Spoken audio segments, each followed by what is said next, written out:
Olá, bom dia. O meu nome é Rita Pereira, espero que se encontrem todos bem. Hoje, a convite da Associação Portuguesa de Doentes com Enxaqueca e Cefaleias, a Migra Portugal, venho falar-vos acerca de boas práticas alimentares em contexto de quarentena.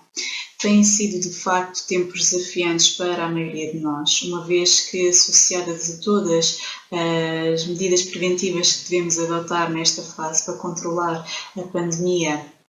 houve, de certa forma, muitos ajustes das nossas rotinas, do nosso dia-a-dia e, claramente, pessoas com enxaqueca e cefaleias poderão estar mais vulneráveis, uma vez poderem estar expostas a mais fatores que, apesar de poderem não ter um impacto direto nas enxaquecas e nas cefaleias, poderão contribuir para o desencadeamento das mesmas ou para o agravamento destas. E, nesse sentido, torna-se extremamente importante estas pessoas adotarem algumas medidas preventivas por forma a melhorarem a qualidade de vida nesta altura. Estes fatores podem estar relacionados com fatores emocionais, nomeadamente stress e ansiedade, alterações de rotinas, nomeadamente rotinas do sono, com carência de horas de sono ou excesso das mesmas, alterações nos horários também podem ter aqui algum impacto e alterações nas rotinas de atividade física e nas rotinas alimentares. No que respeita então à questão da alimentação, é de facto ainda uma zona um pouco cinzenta, uma vez que por um lado existem múltiplos fatores envolvidos nas cefaleias e nas enxaquecas, sendo difícil identificar algum alimento específico que possa contribuir em concreto e, por outro lado, são fatores que variam de pessoa para pessoa, portanto, são fatores individuais, podendo também variar ao longo da vida da própria pessoa. E, portanto, torna-se importante que cada um faça uma avaliação das suas rotinas por forma a identificar os seus fatores desencadeadores de enxaqueca, de maneira a que possa preveni-los, havendo então uma melhor gestão das suas crises. Dentre os desencadeadores de enxaqueca mais comumente falados, destacam-se as irregularidades nos horários das refeições, com longos períodos de jejum, a desidratação, as bebidas com cafeína, as bebidas com álcool e alguns alimentos em concreto, nomeadamente chocolates, citrinos, alguns queijos curados, dado o seu teor em tiramina, como por exemplo o cheddar ou o parmesão. Algumas carnes também, nomeadamente carnes curadas, como o presunto, as salsichas ou produtos de charcutaria, dada o seu teor em nitratos, e alguns suplementos em concreto, nomeadamente vitaminas ou suplementos intitulados suplementos naturais, podem também ter aqui na sua constituição alguma cafeína e, por outro lado, algumas substâncias ativas que podem ter impacto na enxaqueca. E, portanto, antes de tomar algum suplemento ou se está a tomar algum suplemento e não partilhou com o seu médico ou com o seu profissional de saúde, tenha em consideração por forma a perceberem se é realmente viável tê-lo no seu dia-a-dia.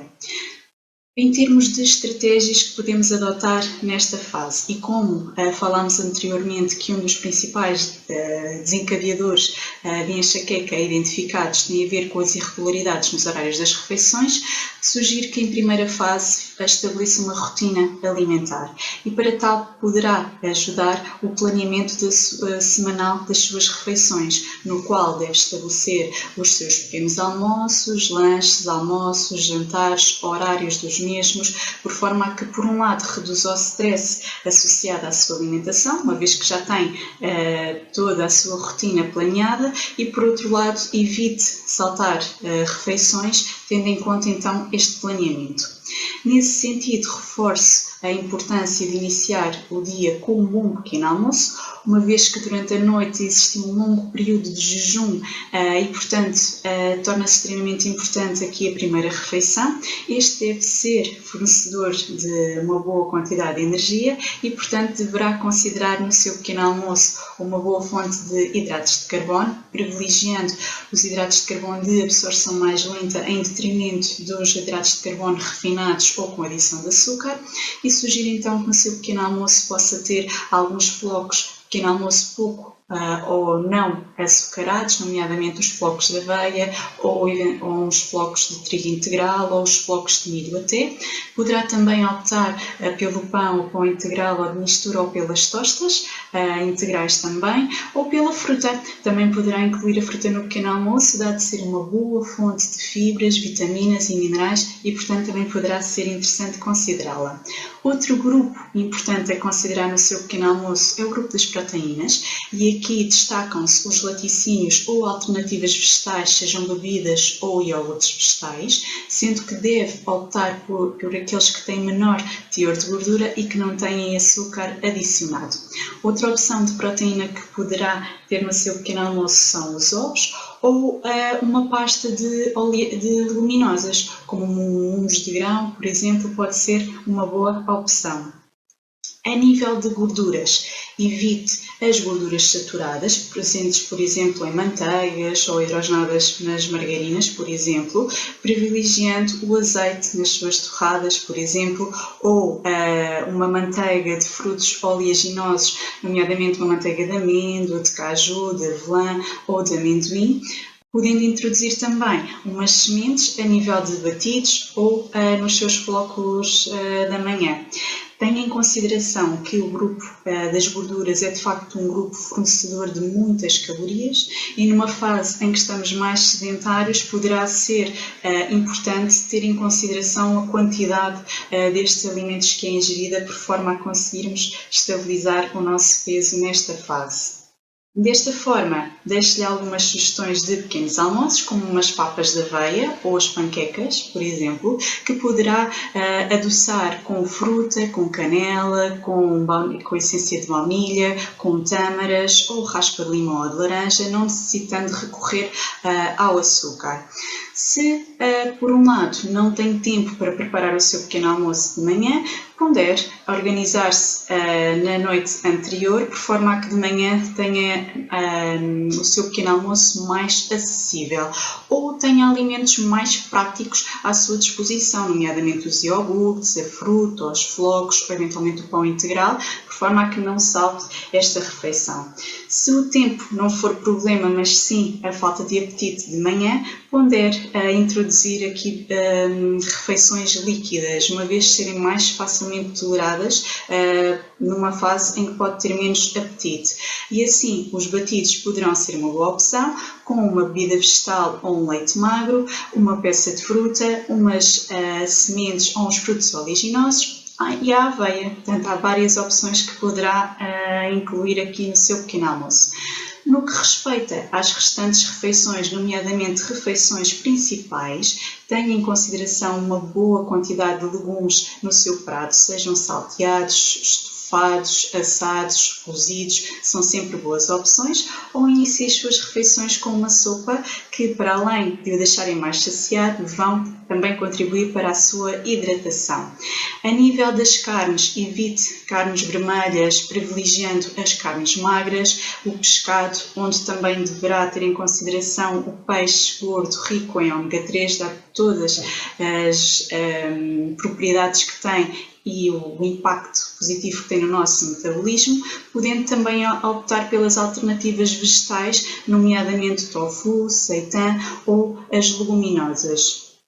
E no que respeita ao tipo de confecções, evite fritos ou guisados, portanto com molhos menos saudáveis, optando pelos assados, pelos estofados em cru, pelos cozidos, os grelhados, e pondere também reduzir o sal, introduzindo ervas aromáticas e especiarias, dado darem um aroma bastante agradável aos seus alimentos e permitindo então reduzir o sal. Deixo aqui uma opção de almoço, um hambúrguer de feijão com noodles de courgette, que pode ser aqui uma alternativa a experimentar, e é altamente rico em fibras, alguma proteína vegetal também e em vitaminas e minerais, nomeadamente vitaminas do complexo B, ácido fólico, zinco, ferro também, e portanto acaba por ser bastante completo. Outro aspecto importante que falámos anteriormente acerca do impacto que pode ter nas enxaquecas e nas cefaleias tem a ver com a desidratação. E numa fase em que estamos mais em casa, facilmente nos podemos esquecer de beber água. sendo que a recomendação será tentar beber cerca de 1,5 litro a 2 litros de água por dia, que equivalem a cerca de 8 a 10 copos, dependendo então este volume de água aconselhado se tem alguma patologia de base, que pode ter aqui alguma implicação.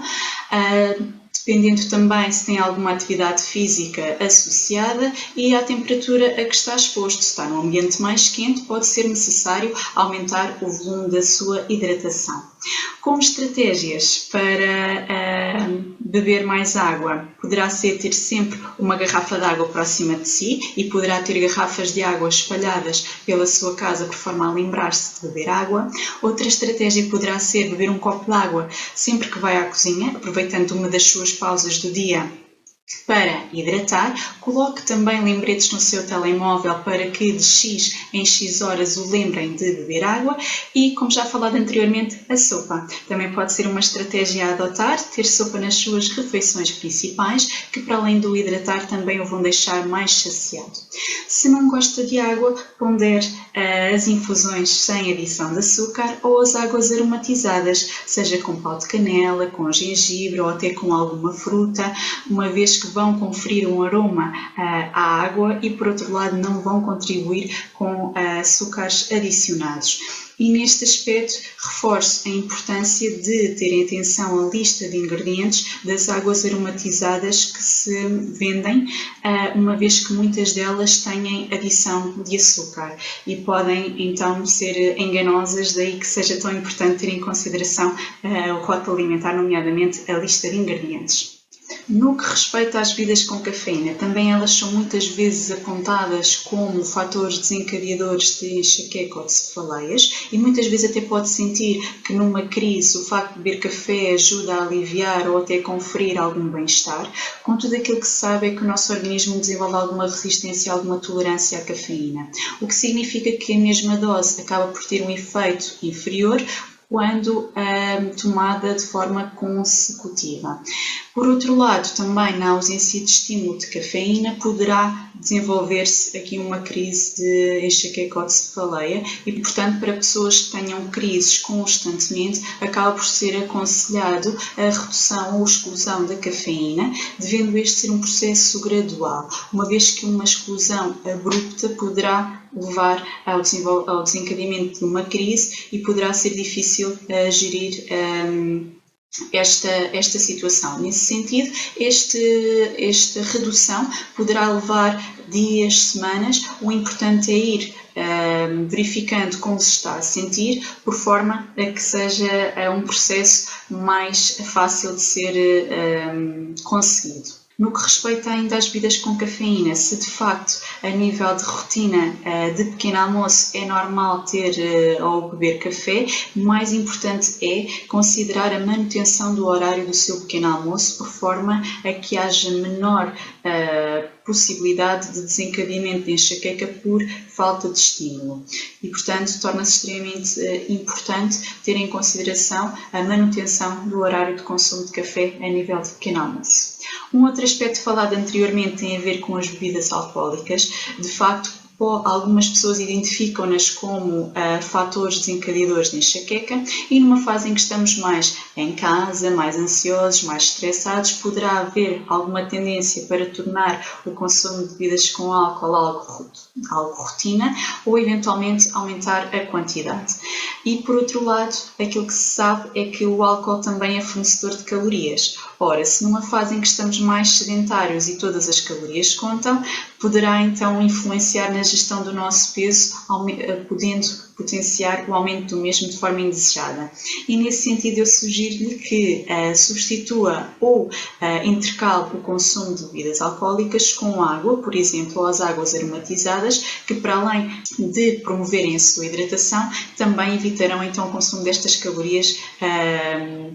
dadas pelo álcool. Finalmente, a nível da gestão de peso, também é extremamente importante ter este fator em consideração, uma vez que o facto de estarmos mais sedentários, a par de alguma tendência que podemos ter a petiscar mais e, portanto, o volume calórico ser superior, poderá resultar num aumento de peso indesejado. Tenha então em atenção a evolução do seu peso, por forma a gerirmos de melhor forma esta fase. E o que se sabe é que, de facto, o nosso tecido adiposo tem uma importância muito significativa no nosso organismo, seja para a regulação de temperatura, seja a nível hormonal. Contudo, quando existe uma acumulação excessiva do mesmo, que é verificado no excesso de peso, há alterações metabólicas com aumento de produção de substâncias inflamatórias que são prejudiciais à saúde e que também podem ter aqui algum impacto a nível das crises de enxaqueca, e torna-se extremamente importante ter em consideração então a gestão do seu peso nesta fase. E se já estava num processo de perda de peso, sugiro-lhe então que mantenha as suas rotinas ou que as adapte, e pode sempre recorrer ao seu nutricionista por forma a ajudá-lo nesta fase a fazer essa adaptação. Ou por outro lado, se tem o peso acima daquele que é o peso saudável, pondere nesta fase a explorar novos hábitos alimentares, novas rotinas, por forma a que consiga, de certa forma, começar num processo que vai promover a obtenção de um peso mais saudável e que, portanto, poderá ser algo a considerar nesta fase. Por fim, e a título de conclusão, extremamente importante manter as suas rotinas alimentares, e o planeamento poderá ajudar claramente nesta fase. Por outro lado, tenha também atenção à questão da hidratação, do consumo de bebidas com cafeína, de bebidas com álcool e a gestão do seu peso também nesta fase. São de facto fatores que poderão ajudar na gestão das suas crises e são fatores modificáveis, ou seja, que só dependem de nós para serem alterados. Se há tantos outros que nós não podemos alterar e se realmente estes nós podemos adaptar por forma a promover a nossa qualidade de vida, tenha-os então em consideração. Deixo os meus contactos para que possa procurar novas ideias, novas receitas a implementar no seu dia-a-dia. Encontro-me também inteiramente disponível para esclarecimento de dúvidas, questões, e faço então o último apelo para que se mantenham em casa, mantenham-se seguros e cuidem das vossas rotinas, cuidem da vossa qualidade de vida. Muito obrigada e até breve.